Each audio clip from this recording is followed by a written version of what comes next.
Hello, traders. Welcome back to our channel.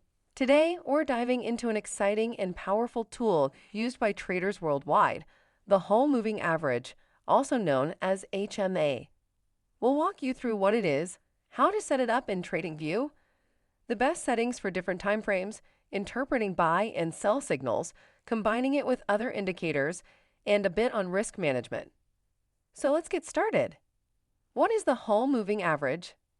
The whole moving average, HMA, is an advanced and more responsive version of the traditional moving averages.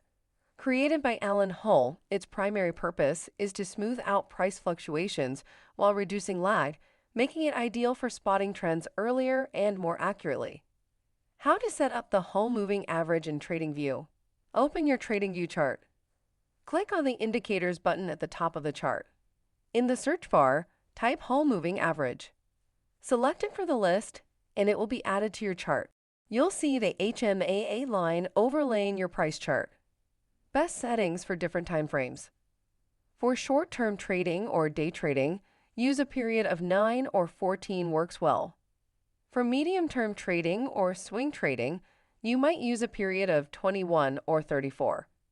For long-term trading par position trading, consider periods like 55 or 89. These settings can be adjusted by clicking on the HMA line, selecting Settings, and then changing the length parameter. Interpreting buy and sell signals. A buy signal occurs when the HMA changes direction and starts to slope upwards. Conversely, a sell signal occurs when the HMA turns downwards and crosses below the price. It signals a potential sell opportunity. Using the HMA in combination with other indicators. To enhance your trading strategy, combining the HMA with other indicators can be very effective. For instance, pairing the HMA with the Relative Strength Index, RSI, can confirm trends and entry points. When the HMA gives a buy signal, check if the RSI is above 50 to confirm the upward momentum. For a sell signal, the RSI should be below 50, indicating downward pressure. Risk management. While the HMA is a powerful tool, it's crucial to manage your risk. Always set stop-loss orders to protect your capital. For example, if you're buying based on an HMA signal, place your stop-loss below a recent support level to minimize potential losses. That's all for today's video on the whole moving average.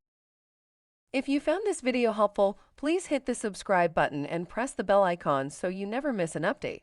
For a more in-depth info on this indicator, visit our website at brokercheck.co.za.